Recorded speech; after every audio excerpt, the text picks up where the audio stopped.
We've seen examples of external bleeding, from severe cuts to nosebleeds. But what about internal bleeding? Bleeding that you can't see.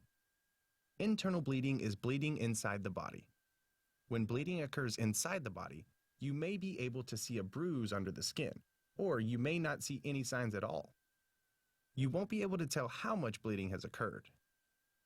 Suspect internal bleeding if a person has an injury from a car crash, being hit by a car, or falling from a height.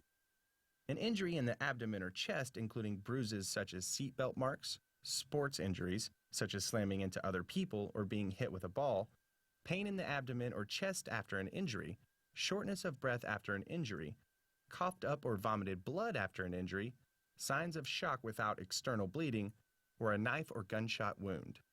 If you suspect internal bleeding, follow these first aid action steps. Make sure the scene is safe. Get the first aid kit and AED. Wear personal protective equipment. Phone 911. Have the person lie down and keep still. Check for signs of shock and provide CPR if needed.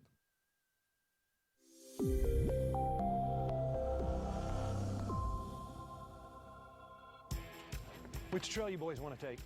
How about the one we did last time? It had some great jumps. Yeah, let's see who can go 3 times around the fastest. Now, guys, this isn't a race. Hey! Wait up! A concussion is one type of head injury. Concussions usually happen because of falls, motor vehicle accidents, and sports injuries.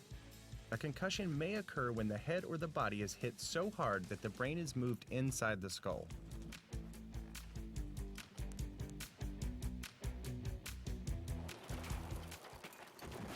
Sam!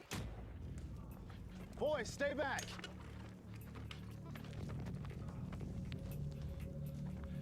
Sam, you okay? Oh, my head. My head. Oh, I'm just.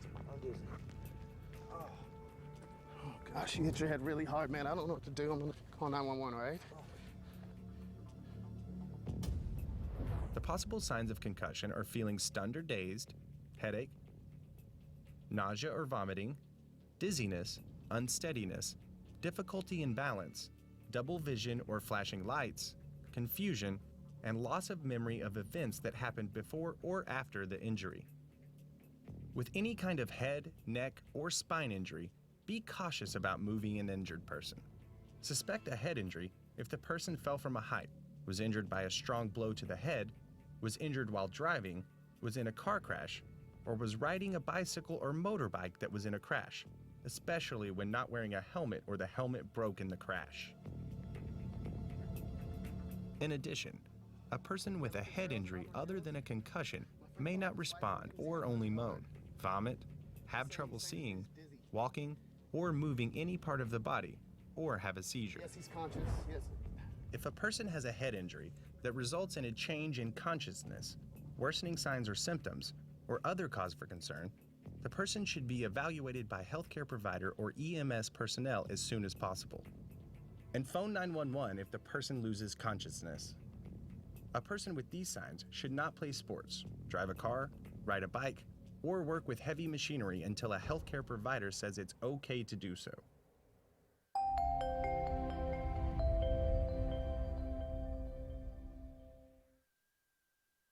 If a person falls, he or she may have injured the spine, which protects the spinal cord.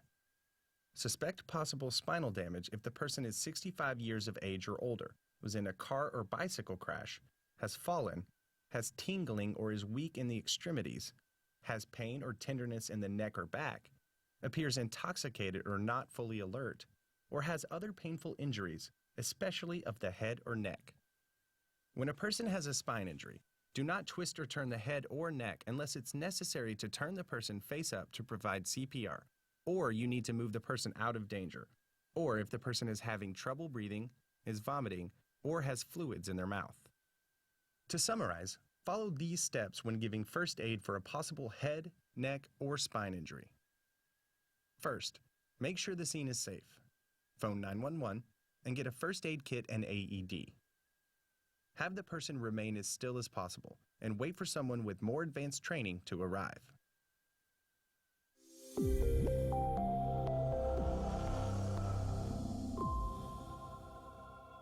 All right, you guys, bring it on in. let's finish up some stretching and then we'll start off with something basic, maybe some round-offs.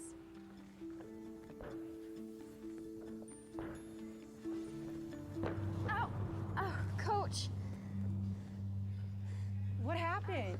I was trying a tumbling pass and I hadn't warmed up and I just landed funny. Well, can I take a look at it? Yeah, Okay, where does it hurt? right here. All right, you may have sprained your ankle. Sophie, go get the first aid kit. It's in the break room, okay? And Ann, go and get a bag of ice, put a little bit of water in it, grab a towel, okay? It's in the break room too. Injuries to bones, joints, and muscles are common. But without an x-ray, it may be impossible to tell whether or not a bone is broken or the injury is a sprain. Either way, you'll take the same first aid actions. All right, here you go, careful. All right, now this is probably gonna be a little cold, okay? Okay, How does that feel? it's okay. Coach, Yeah? what am I gonna do? Well, you're probably gonna have to stay off of it for a little while. This couldn't happen at a worse time.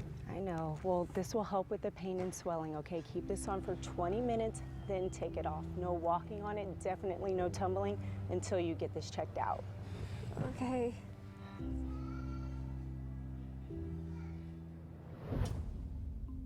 First, make sure the scene is safe. Get the first aid kit. Wear personal protective equipment. Cover any open wound with a clean dressing. Put a towel on top of the injured body part and place a bag filled with ice and water on top of the towel over the injured area. Keep the ice in place for up to 20 minutes. Phone 911 if there is a large open wound, the injured body part is abnormally bent, or you're not sure what to do. If it hurts, the person should avoid using the injured body part until checked by a healthcare provider.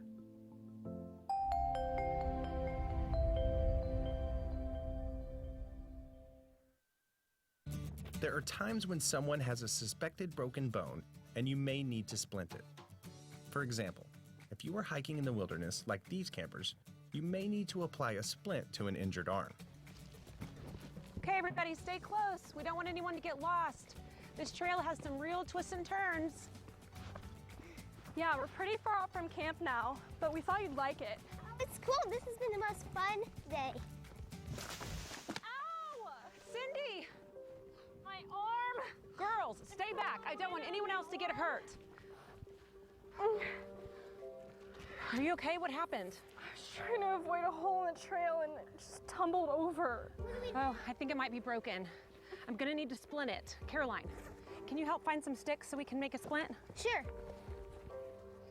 A splint keeps an injured body part from moving.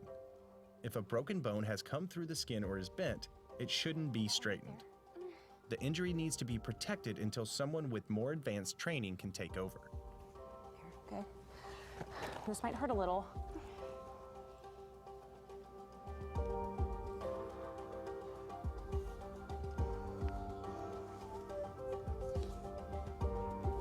Here, this will hold you until we get back.